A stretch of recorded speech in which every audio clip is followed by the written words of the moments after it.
الحمد لله كفى والصلاة والسلام على سيدنا المصطفى أما بعد فقد قال الله تعالى في القرآن العظيم أعوذ بالله من الشيطان الرجيم بسم الله الرحمن الرحيم إن الله لا يغير ما بقوم حتى يغير ما بأنفسهم صدق الله العليم وقال رسول الله صلى الله عليه وسلم إنما الأعمال بالنيات وإنما لكل امرئ ما نوى.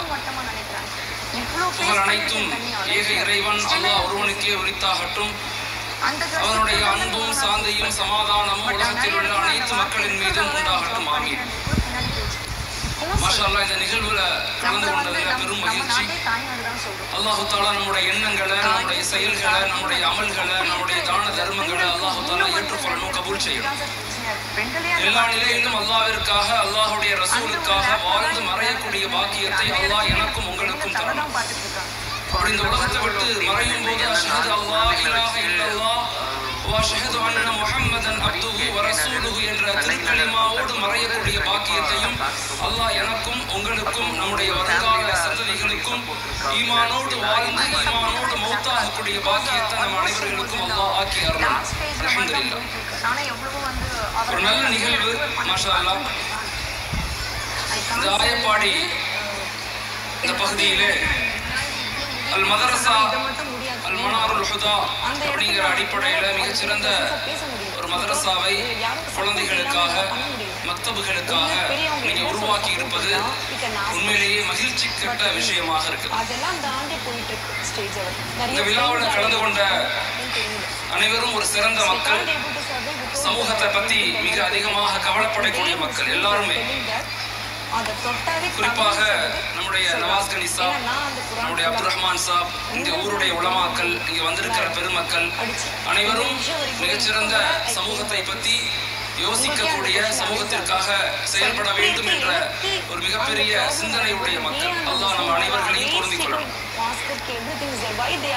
ஒரு ஊரினுடைய, ஒரு நாட்டினுடைய, ஒரு சமூகத்தினுடைய இந்த சமூகம் வளர்ச்சி அடையணும்னா நமக்குள்ள ஒரு நீண்ட இலக்கு வேணும், தொடர் பயணம் வேணும், கடின உழைப்பு வேணும், நேர்மறை சிந்தனைகள் வேணும்.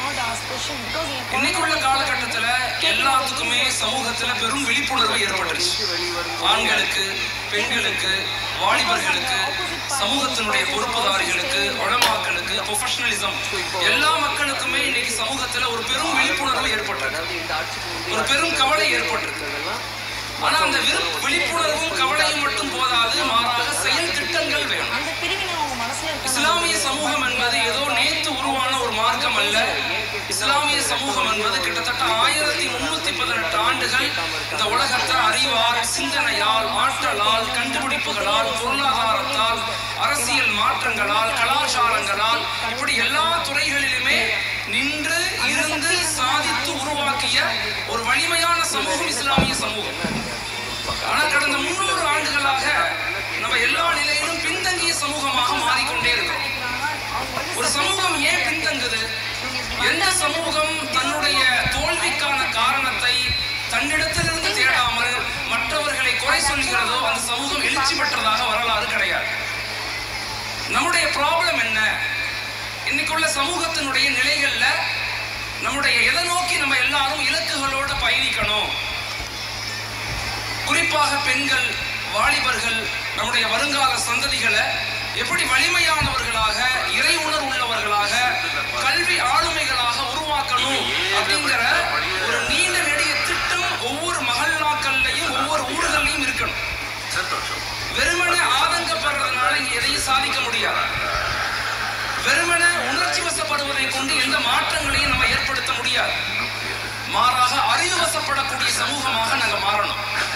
எங்களுடைய உரிமைகள், எங்களுடைய சுதந்திரங்கள், எங்களுடைய பிரிவிலேஜ், எங்களுடைய சலுகைகள் எங்களுக்கு கிடைக்கணும் அப்படின்னா நாங்க ஒரு வலிமையான கட்டமைப்புள்ள சமூகமாக மாறணும். அதை எப்படி மாற்றுறது? எதை நோக்கி நம்ம சமூகத்தை வழி நடத்தணும்? இன்னைக்குள்ள காலகட்டத்துல நம்ம எதிர்கொள்ளக்கூடிய பிரச்சனைகள் என்ன? பிரச்சனைகளை நம்ம விளங்கிக்கிட்டா மட்டும்தான் நம்மளால தீர்வுகளை உருவாக்க முடியும். நான் குறிப்பாக தாய்மார்களுக்கு சொல்றேன், ஆண்கள் எவ்வளவுதான் பயான்கள் பேசி, எவ்வளவுதான் பயான்கள் கேட்டாலும் ஒரு குழந்தையினுடைய முதல் பள்ளிக்கூடம், பெண்ணுடைய மடிதான் அப்படிங்கிறத மறந்துடக்கூடாது.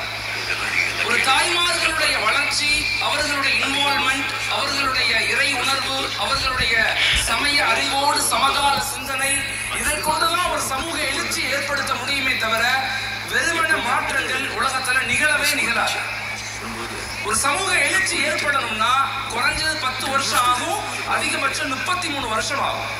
அதுவரையும் தியாகம் செய்யக்கூடிய, அர்ப்பணிக்கக்கூடிய இந்த நாட்டினுடைய, இந்த மண்ணினுடைய, இந்த சமுதாயத்தினுடைய வளர்ச்சியில எங்களுடைய பங்களிப்பு என்ன அப்படிங்கிற ஒரு தெளிவான பார்வையும் அதற்கேற்ற செயல் திட்டங்களும் இருந்தால் ஒழிய ஒரு சமூக எழுச்சி ஒருபோதும் ஏற்படாது. இப்ப இன்னைக்கு நாம என்ன செய்யணும்? பிரச்சனைகளை பேசுவதை விட தீர்வுகளை பேசக்கூடிய மக்களாக நாங்க மாறணும். தியாமத்து வரையும் பிரச்சனைகள் இருக்கத்தான் செய்யும். ஷைத்தான் இருக்கிற வரையும் உலகத்துல, சமுதாயத்துல பிரச்சனைகள் இருக்கத்தான் செய்யும். பிரச்சனைகளை பேசுறதை விட்டுட்டு தீர்வுகள் என்ன, வருங்கால சமூகத்தை எப்படி வலிமையான சமூகமாக மாற்ற போறோம், அதுக்கு நம்ம என்னெல்லாம் திட்டமிடணும், என்னெல்லாம் யோசிக்கணும், இந்த நாட்டினுடைய, இந்த இந்தியாவுடைய வளர்ச்சியில முஸ்லிம்களுடைய பங்களிப்பை நம்ம எப்படி அதிகரிக்கணும், எல்லா நிலையிலும் ஒரு வலிமையான கட்டமைப்பை நம்ம எப்படி ஏற்படுத்தணும் அப்படிங்கிற தெளிவும் ஒரு நேர்கொண்ட பார்வையும் ஆண்களுக்கும் வேணும், பெண்களுக்கும் வேணும். ஆண்கள் மட்டும் சமூகத்தை வளர்க்க முடியாது, பெண்கள் மட்டும் சேர்ந்து சமூகத்தை வளர்க்க முடியாது. எந்த சமூகத்துல பெண்கள் ஹியூமன் ரிசோர்ஸாக, மனித வளமாக மாற்றப்பட்டு அவர்களை கொண்டு சிறந்த ஆளுமைகள் உருவாக்கப்படுறாங்களோ அப்பதான் அந்த சமூகத்துல ஒரு மிகப்பெரிய எழுச்சியும் மாற்றமும் உண்டாகும். இப்ப இன்னைக்கு உள்ள பிரச்சனைகள் என்ன, இன்னைக்கு சமூகத்தினுடைய ப்ராப்ளம்ஸ் என்ன? நோய்களை அறியாமல் மருந்துகள் கொடுக்கவே முடியாது. நோய்கள் அறியாமல் மருந்து கொடுக்கப்பட்டால் அது மிகப்பெரிய மோசமான நிலைக்கு தள்ளப்படும்.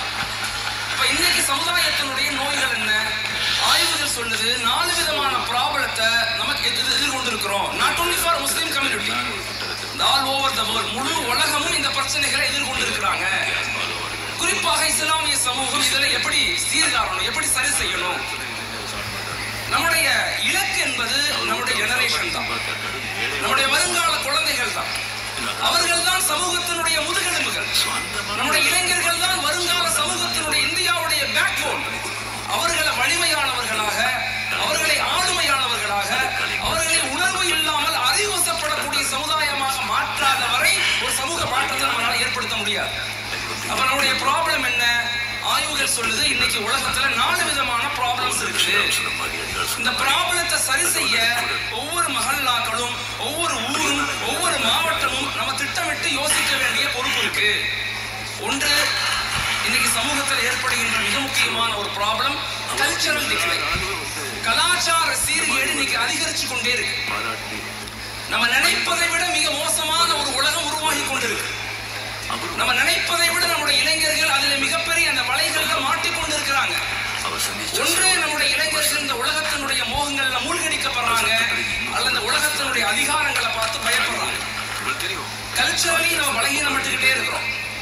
கலாச்சார ரீதியாக நாம் ஒரு வலிமையான சமூகம், அதிலையும் குறிப்பாக தமிழ் சமூகம் கலாச்சார ரீதியாக உலகத்துக்கு முன்மாதிரி உள்ள சமூகம். ஆனா இன்னைக்கு கல்ச்சரலி நம்முடைய சமூகம் பின்தங்கி கொண்டே இருக்கு. அவங்க பார்க்கிற படங்கள், அவங்க யூஸ் பண்ற கேம்ஸ், அவங்க பயன்படுத்தக்கூடிய சோசியல் மீடியா, ட்ரக்ஸ் மிக மோசமான நிலைகளை சமூகத்தில் ஏற்படுத்தி கொண்டிருக்கு. ஒவ்வொரு மகல்லாக்களும் அதை பற்றி தயவு செய்து யோசிங்க. குறிப்பாக தாய்மார்கள் உங்களுடைய குழந்தைகளை திட்டமிட்டு வளருங்க, ஒரு இலக்குகளோடு வளருங்க. ஒரு சமூக மாற்றத்தை பெண்கள் நினைத்தால் மட்டும்தான் உருவாக்க முடியும். வருங்கால சந்ததிகளை எவ்வாறு உருவாக்கணுங்கிற ஒரு தெளிவான பார்வை இன்னைக்கு சமூகத்துக்கு வேணும். கல்ச்சரலி நம்ம மிகப்பெரிய பலகீனத்தை நோக்கி நகர்றோம். ஒரு சமூகம் எதில் வேணாலும் மூழ்கடிக்கப்படலாம். போதைகள்ல, சோசியல் மீடியாக்கள்ல மூழ்கடிக்கப்பட்டா திரும்பி அந்த சமூகத்தினால எழவே முடியாது.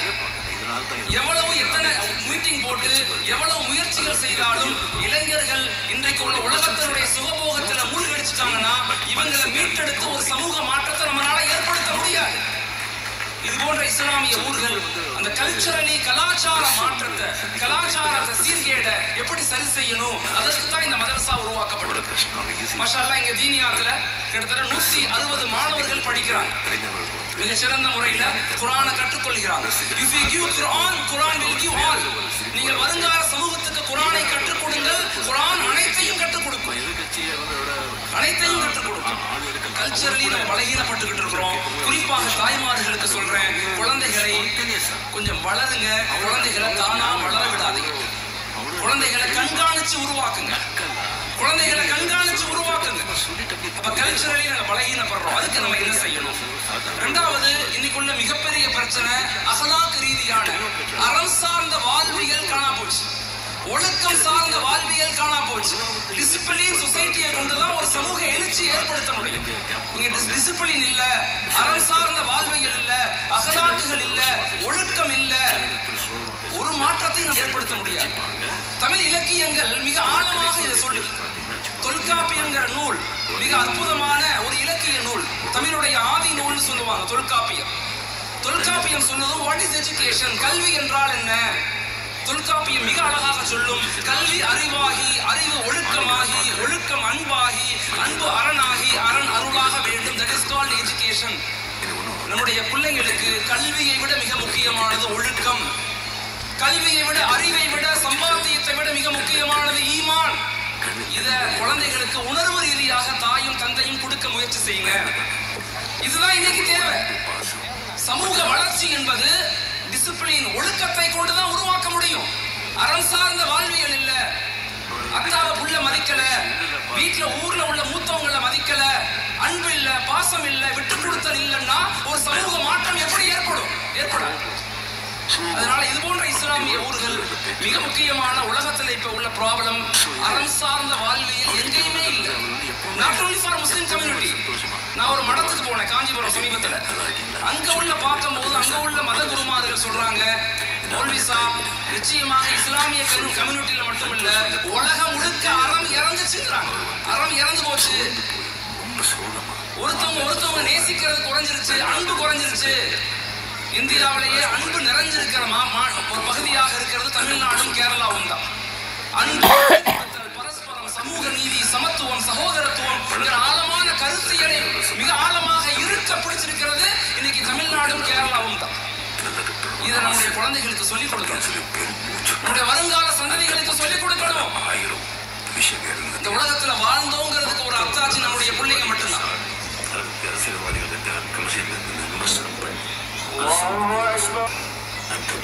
பல ஆயிரம் விஷயங்கள், அது தைரியம், அது தைரியம்.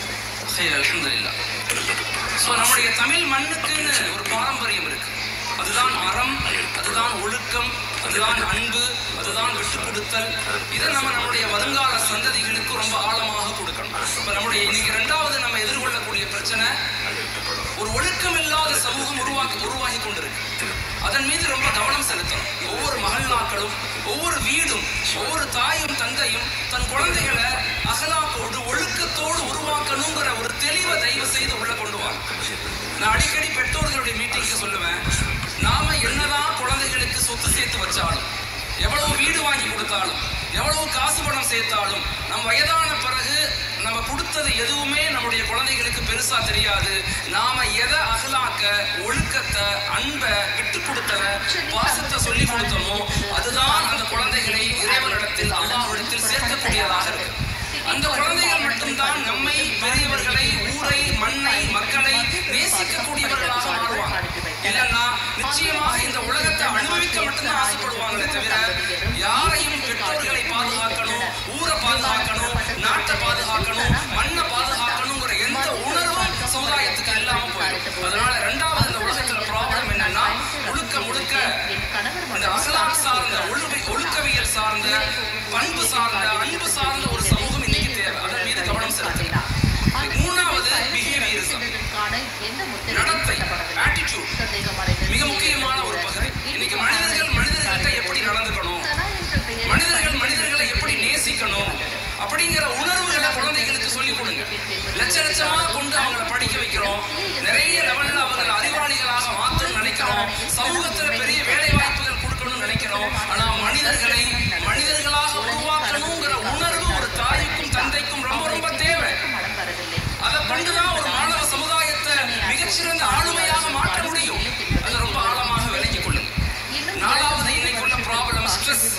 அழுத்தம் நோய்.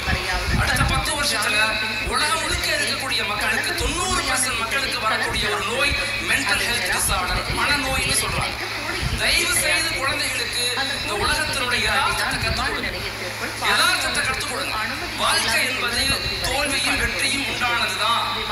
ஏன்னா நம்ம என்னதான் எவ்வளவுதான் சமூகத்தை மாற்றத்தை ஏற்படுத்த முயற்சித்தாலும் நாம செய்யக்கூடிய பணிகள்ல மிக முக்கியமானது அடுத்த சமுதாயத்தை அடுத்த 10 வருஷம், அடுத்த 20 வருஷம், அடுத்த 30 வருஷத்துல நம்முடைய குழந்தைகள் எப்பேற்பட்ட குழந்தைகளாக உருவாக்கப்படணும் அப்படிங்கிறது தான் நம்ம செய்யக்கூடிய சேவைகள்லயே மிக முக்கியமான ஒரு சேவை.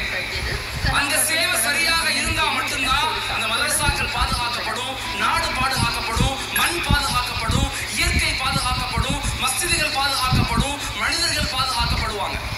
இது ரொம்ப ஆழமாக தாய்மார்கள் விளங்கிக்கணும். இந்த 4 விதமான ப்ராப்ளம் இன்னைக்கு உலகத்துல இருக்குது. ஒன்னு கல்ச்சரல் டிக்ளை, கலாச்சார சீர்கேடு அதிகரிச்சு கொண்டே இருக்குது. இரண்டாவது பிஹேவியரிசம், அவர்களுடைய அகலாக் ஒழுக்கம் குறைஞ்சு கொண்டே போகுது. மூணாவது அவர்களுடைய மென்டல், அவர்களுடைய ஆட்டிடியூட், அணுகுமுறை, மனிதர்களை நேசிக்கிறது, அன்பு கொள்றது, அது குறைஞ்சுக்கிட்டே வருது. நாலாவது எல்லாத்தை விட மனம் அழுத்தமுள்ள சமூகமாக இந்த சமூகம் உருவாகி கொண்டிருக்கு. இதுல இருந்து சமூகத்தை, நம்முடைய குழந்தைகளை, நம்முடைய பெண்களை, நம்முடைய வாலிபர்களை பாதுகாக்கணும். அதுக்கு நம்ம என்ன செய்யணும்? ப்ராப்ளம் நமக்கு தெரிஞ்சிருச்சு. நம்ம என்ன ப்ராப்ளம் நமக்கு முன்னாடி இருக்கு தெரிஞ்சு போச்சு. இதுக்கு சொல்யூஷன் என்ன? இதுக்கு நம்ம என்ன செய்யணும் அப்படின்னா, ஒவ்வொரு பெற்றோர்களும் தயவு செய்து, நான் திரும்ப அடிக்கடி எல்லா இடங்கள்லையும் சொல்றேன், தாய்மார்களும் உங்களுடைய பெற்றோர்கள் தயவு செய்து குழந்தைகளை இலக்குகளோடு உருவாக்குங்க. என்னதான் ஆண்கள் நாங்க எவ்வளவு நேரம் பேசினாலும் ஒரு பெண்ணுடைய மடிதான் ஒரு குழந்தையினுடைய முதல் பள்ளிக்கூடம். உங்களுடைய வீடுதான் ஒரு கலாச்சாரத்தினுடைய அடிச்சுவடி. நீங்கள் என்ன சமூகத்தை சொல்லிக் கொடுக்கிறீங்களோ அதுதான் அந்த குழந்தைகளுடைய உருவாக்கமாக மாறும். இன்னைக்கு சமூகத்துல பெண்கள் நிறைய வெளிப்படைச்சிட்டாங்க. நிறைய தொழக்கூடியவங்க, ஓதக்கூடியவங்க, குரானை கற்றுக்கொள்ளக்கூடியவங்க அதிகமாயிட்டாங்க. ஆனா தயவு செய்து சொல்றேன், குழந்தைகளை இலக்குகளோடு வளருங்க. 4 விஷயங்கள் மீது கவனம் செலுத்துங்க. இந்த 4 விஷயங்களையும் வருங்கால சமூகத்தை இப்படித்தான் நாங்க உருவாக்குவோம் அப்படிங்கிற ஒரு தெளிவான பார்வைக்குள்ள வாங்க. இலக்குகள் இல்லாம இன்னைக்கு ஒண்ணு பேசி, நாளைக்கு ஒண்ணு பேசி, நாளை கழிச்சு ஒண்ணு பேசி சமூக மாற்றத்தை நம்மளால ஏற்படுத்த முடியாது. 200 வருஷம், கிட்டத்தட்ட 800 வருஷம் இந்த இந்தியாவை நிர்வகித்த இஸ்லாமிய சமூகம், இந்த இந்தியாவுடைய வளர்ச்சிக்கு மிகப்பெரிய காரணமாக இருந்த இஸ்லாமிய சமூகம் கடந்த 70 ஆண்டுகளில் mentally, physically, socially, economically, educationally, politically, இப்படி எல்லா நிலையிலும் பின்தங்கிய சமூகமாக ஏன் மாறி போச்சு? காரணம் என்ன? நம்மகிட்ட இலக்குகள் இல்லை. கவலைப்படுறோம், கவலைப்பட்டு வெளியே போனோடனே மறந்து போயிடுறோம். யாராவது பயான் பேசுனா கவலை வரும், பேசி முடிச்சு வெளியே போனா மறந்து போயிடுறோம். குறைகள் பேசுறோம், நிறைய குறைகள் சொல்றோம், அவங்க சரியில்லை, இவங்க சரியில்லை, அவங்க சரியில்லை. நாம எந்த நிறைகளையும் செய்யறது இல்லை. ஒரு சமூக மாற்றம் எப்படி ஏற்படணும் அப்படின்னா 4 விஷயங்களை வருங்கால சமூகத்தில் உருவாக்க முயற்சிக்கணும். ஒன்று, மிக முக்கியமான ஒரு பகுதி, வலிமையான ஈமான கொடுங்க. தாய் தந்தையினுடைய துவா அந்த குழந்தைகளுக்கு முழுமையாக இருக்குது. ஈமான் தான் நம்முடைய பாதுகாப்பு, ஈமான் தான் நம்முடைய வெற்றி, ஈமான் தான் பிலீவிங் சிஸ்டம், நம்பிக்கை. நம்ம படைத்தவன் மீது உண்டான நம்பிக்கையை கொண்டுதான் நம்ம ஸ்ட்ராங்கான கம்யூனிட்டியா மாற முடியும். ஒன்றே குலம் ஒருவனே தேவன் அப்படிங்கிற ஆழமான கருத்தியலை கொண்டு தமிழ் இலக்கியம். அந்த பிலீவிங் சிஸ்டம், அந்த நம்பிக்கையின் மீது நம்ம ஸ்ட்ராங்கா இருக்கணும். இந்த உலகத்தை பார்த்து பயப்படக்கூடாது. இந்த உலகத்தை பார்த்து ஒருபோதும் பயப்படக்கூடாது. அந்த உலகத்தினுடைய இன்பங்கள்ல மூழ்கியும் போகக்கூடாது. வருங்கால சமூகத்தை ஈமானிய தொடர்புள்ள சமூகமாக மாத்துங்க. வருங்கால சமூகத்தை குர்ஆனோடு இணைங்க. வருங்கால சமூகத்தை நபியினுடைய முஹப்பத்தோடு இணைங்க. அதுதான் எல்லா நிலையிலும் நாங்க தொடர்ந்து பயணிக்கக்கூடிய ஆற்றலையும் அறிவையும் அந்த ஈமான் தான் நமக்கு கொடுக்கும். ஈமானிய தொடர்பில்லாத அறிவு, ஈமானிய தொடர்பில்லாத கல்வி, ஈமானிய தொடர்பில்லாத அதிகாரம், ஈமானிய தொடர்பில்லாத பொருளாதாரம் எந்த நிலையிலும் நமக்கு பாதுகாப்பாக இருக்கவே இருக்காது. அந்த ஈமானிய தொடர்பு நம்மளை வலிமைப்படுத்திக் கொண்டே இருக்கும். அந்த ஹக்குடைய வலிமை நமக்கு வேணும்னா எங்களுடைய தொழுகை, எங்களுடைய இபாதத், எங்களுடைய குர்ஆன், அதை நாங்க சரி செய்யணும். அதுக்கு தான் மதரசா, அதற்கு தான் பள்ளிவாசல், அதற்கு தான் இந்த கூட்டம். பெண்கள், தாய்மார்கள் மிக ஆழமாக இதை விலகிக் கொள்ளணும். ஆண்கள் எங்களால பேச முடியும், கேட்க முடியும். ஆனா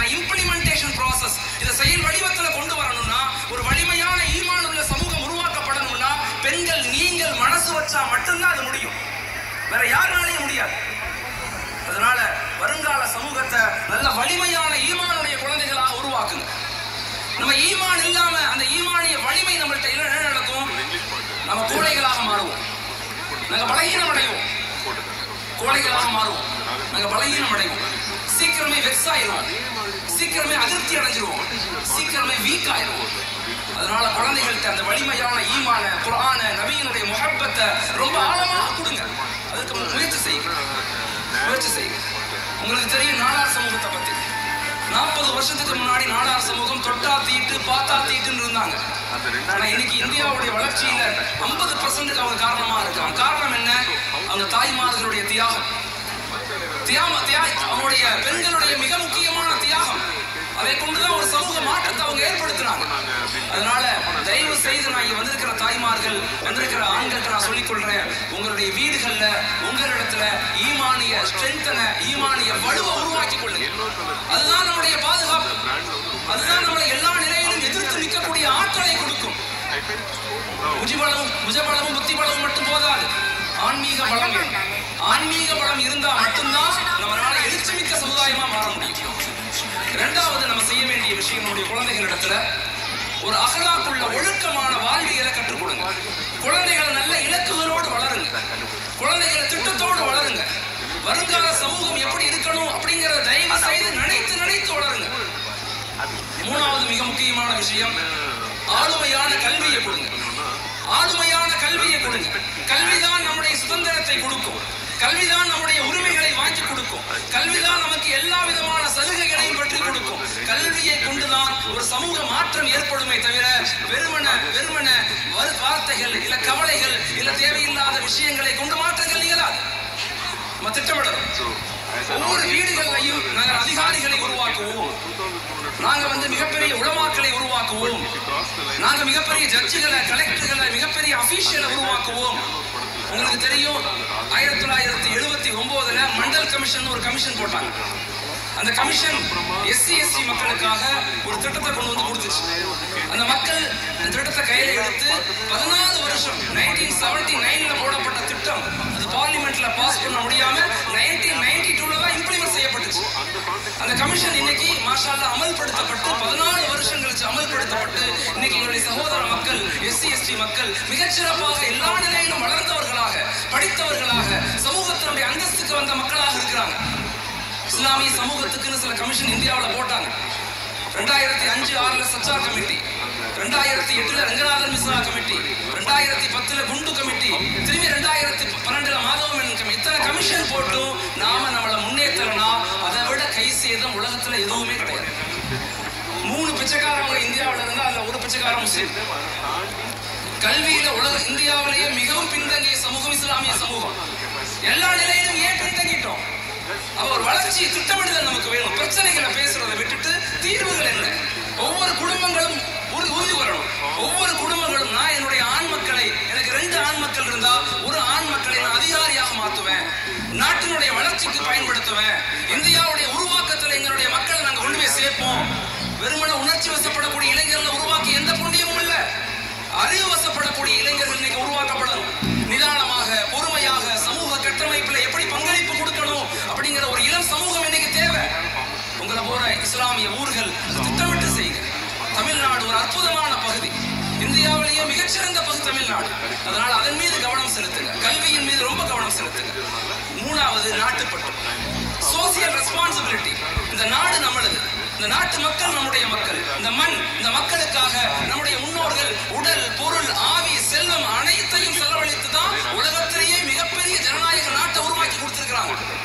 இந்த நாட்டை பாதுகாக்கணும், ஜனநாயகத்தை பாதுகாக்கணும், அரசியல் சாசனத்தை பாதுகாக்கணும், நம்முடைய வருங்கால சமூகத்தை பாதுகாக்கணும், வேற்றுமையில் ஒற்றுமைங்கிற சிந்தனையை பாதுகாக்கணும், இங்க அனைவரும் சமம்ங்கிற சிந்தனையை பாதுகாக்கணும், சமூக நீதியை பாதுகாக்கணும். இதெல்லாம் செய்யணும்னா இங்க இளைஞர்கள் உருவாக்கப்படணும், அந்த கருத்தியலோடு ஐடியாலஜிகளோடு உருவாக்கப்படணும்.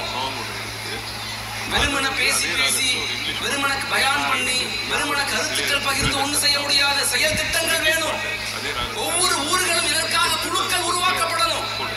அடுத்த 3 வருஷத்துல ஆயப்பாடியிலிருந்து எத்தனை அதிகாரிகளை உருவாக்க போறோம், எத்தனை சமூக கட்டமைப்புள்ள மக்களை உருவாக்க போறோம் யோசிக்க ஆரம்பிக்கணும். இந்த 4 விஷயங்களை மையப்படுத்தி தான் நம்முடைய வருங்கால சந்ததிகளை உருவாக்கணும். ஒன்று, வலுவான ஈமான், நம்பிக்கை, படைத்தவன் அல்லாஹ்வின் மீது நம்பிக்கை. இரண்டாவது, ஒழுக்கமான வாழ்வியல். மூணாவது, வலிமையான ஆளுமையான கல்வி. நாலாவது, நாட்டுப்பற்று, சோசியல் ரெஸ்பான்சிபிலிட்டி. இப்படிப்பட்ட சமூகத்தை உருவாக்கத்தான் தாய்மார்கள் ரொம்ப ஆழமாக நீங்க யோசிக்கணும். இதெல்லாம் செயல்படுத்தணும்னா, இதெல்லாம் இம்ப்ளிமெண்டேஷன் பண்ணணும்னா எங்களுக்கு 4 விதமான ஆட்ரிபியூட்ஸ் வேணும், குணங்கள் வேணும், தன்மைகள் வேணும். அப்பதான் நாங்க இதை செயல்படுத்த முடியும். ஒன்று, மக்களிடத்துல அன்பாக பேசுங்க. கணவர்கிட்ட அன்பா பேசுங்க, மனைவிட்ட அன்பா பேசுங்க. இன்னைக்கு அன்பு செத்து போச்சு. அறிவு அதிகமா வளர்ந்துருச்சு, அன்பு செத்துருச்சு. படிக்கக்கூடியவங்க அதிகமாயிட்டாங்க, பண்பாளர்கள் குறைஞ்சு போயிட்டாங்க. அடுத்தவங்களை நேசிக்கக்கூடியவங்க குறைஞ்சிட்டாங்க. மனிதர்களை மனிதர்களாக பார்க்கக்கூடியவங்க குறைஞ்சு போயிட்டாங்க. மெட்டீரியலிஸ்டிக் வளர்ந்துருச்சு. எதுக்கெடுத்தாலும் எல்லாம் நான் சுகமாக இருக்கணும், சீரளமாக இருக்கணும், எல்லாம் சந்தோஷமாக இருக்கணும் அப்படிங்கிற மனநிலை இன்னைக்கு மிகச்சு கொண்டே இருக்கு. அதனால இன்னைக்குள்ள ஒரு ஆட்ரிபியூட்ஸ் நம்ம எல்லாத்துக்கும் வர வேண்டிய ஒரு தன்மை என்னன்னா, முதலாவதாக அன்பாக இருங்க. எல்லாத்தையும் நேசிக்கக்கூடியவங்களாக மாறுங்க. அல்லாஹ் நம்மை அன்பு செலுத்துவதை போல, அல்லாஹ் நம்மை நேசிப்பதை போல மக்களை நேசிங்க. எல்லா மனிதர்களையும் நேசிங்க, எல்லா மனிதர்களையும் நேசிக்க ஆரம்பிங்க. அந்த நேசத்தை கொண்டுதான் இந்த நாட்டை பாதுகாக்க முடியும். அன்பை கொண்டுதான் இந்த மனித இனத்தை பாதுகாக்க முடியும். மனித நேயத்தை கொண்டுதான் இந்த மண்ணை, இந்த இயற்கையை பாதுகாக்க முடியும். அப்படி இல்லை அப்படின்னா அல்லாஹ் பாதுகாக்கணும், மிக மோசமான நிலை சமுதாயத்துக்கு ஏற்படும். அதனால எல்லா நிலையிலும் அன்பை வெளிப்படுத்துங்க. ஒரு சஹாபி கேட்டாங்க நபிட்ட, யா ரசூலல்லாஹ், நான் உங்க கூட சொர்க்கத்துல இருக்கணும், என்ன செய்யணும்னு கேட்டாங்க. யா ரசூலல்லாஹ், நான் உங்க கூட சொர்க்கத்துல இருக்கணும், என்ன செய்யணும்னு கேட்டாங்க. நபி மிக அழகா சொன்னாங்க, மனிதர்கள்ட்ட சிரிச்சு பேசு, நீ கூட சொர்க்கத்துல இருக்கான்னு சொன்னாங்க. மனிதர்கள்ட்ட சிரிச்சு பேசு, பொன்முறுவலோடு தபஸ்ஸும், மக்களை சிரிச்சு சிரிச்சு பேசு. மக்கள்கிட்ட அதிர்ந்து பேசாத, மக்களை வெறுக்காத, மனிதர்களை வெறுக்காத. எல்லா நிலையிலும் அன்பை நிலைநாட்டுங்க. எல்லாரும் நேசிக்க ஆரம்பிங்க. கணவன் மனைவியை நேசிங்க, குழந்தைகளை நேசிங்க, உறவுகளை நேசிங்க, விட்டுக் கொடுத்து போங்க. மிகப்பெரிய மாற்றத்தை சமூகத்தில் நம்ம ஏற்படுத்த முடியும். இதுதான் இன்னைக்கு நம்ம செய்ய வேண்டிய மிக முக்கியமான பகுதி. பாத்திலை அழிக்க முடியாது, பாத்தில் இருக்கத்தான் செய்யும். ஆனா ஹக்கை மிகைப்பதை கொண்டு பாத்தில் தன்னுடைய வீரியத்தை இழந்து போயிடும். இது தீமைகளை கொண்டு தடுக்க முடியாது. தீமைகளை நன்மைகளை கொண்டுதான் தடுக்க முடியும். ரஷ்யா உக்ரைனுடைய வாரம் நம்ம தடுக்க முடியாது. தடுக்க முடியாது. ஆனா இங்க ஆயப்பாடியில 2 பேருக்கு உணவுகள் கொடுப்பதை கொண்டு மனிதர்கள் பாதுகாக்கப்படுவாங்க. இதுதான் அடிப்படை. இந்த அடிப்படை சிஃபத்தை நம்ம விளங்கிக்கணும். அதனால மக்களுக்கு அன்பு செலுத்துங்க, எல்லாத்தையும் நேசிங்க. சிரித்த முகமாக இருங்க, சிரித்த முகமாக. கணவரை பார்த்து சிரிங்க, மனைவியை பார்த்து சிரிங்க, குழந்தைகளை பார்த்து சிரிங்க, நண்பர்களை பார்த்து சிரிங்க, வயதான மக்களை பார்த்து சிரிங்க. சிரித்து சிரித்து சந்தோஷப்படுத்துங்க. இது மிக முக்கியமான ஒரு பகுதி. இதெல்லாம் செய்யணும்னா எங்கள்கிட்ட வல்ல மிக முக்கியமான தன்மை அன்பான மக்களாக நாங்க மாறணும். இரண்டாவது, மக்களை ஏற்றுக்கொள்ளுங்க. accept your people, accept your family. எல்லாத்தையும் ஏற்றுக்கொள்ள பழகுங்க. யாரும் நம்ம நினைக்கிற மாதிரி இருக்க மாட்டாங்க.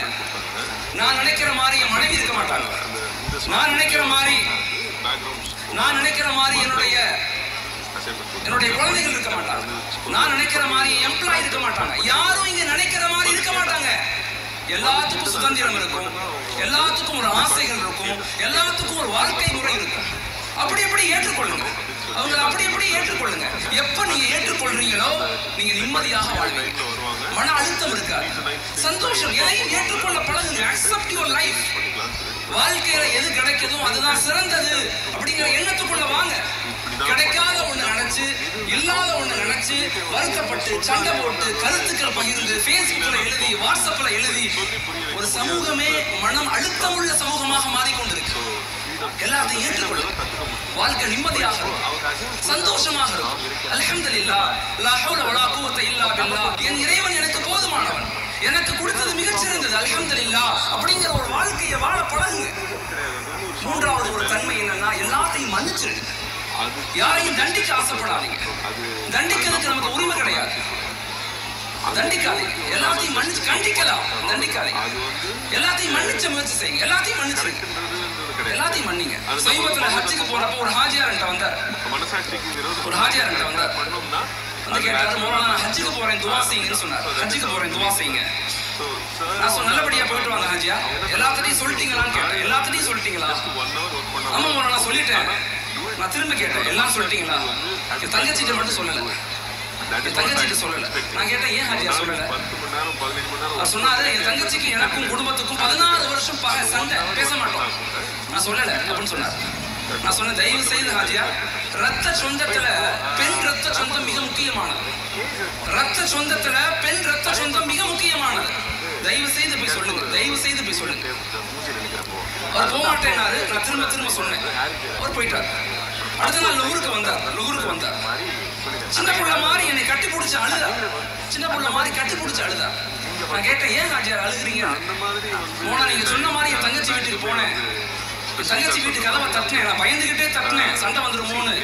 என் தங்கச்சி கதவை திறந்துட்டு என்னை கட்டி பிடிச்சி ஓன்னு அழுதுச்சு. என் தங்கச்சி கட்டி பிடிச்சி அழுதுட்டு என் தங்கச்சி சொல்லிச்சு, மௌலானா அண்ணே நீங்க என்னைக்கு ஹஜ்ஜுக்கு போறீங்கன்னு கேள்விப்பட்டனோ அன்னையில இருந்து இன்ன வரைக்கும் நான் ஹஜ்ஜத்துல துவா செய்றேன், யா அல்லாஹ் எங்க அண்ணனை வீட்டுக்கு அனுப்பிடுன்னு சொல்லி, யா அல்லாஹ் எங்க அண்ணனை வீட்டுக்கு அனுப்பிடுன்னு துவா செஞ்சேன்.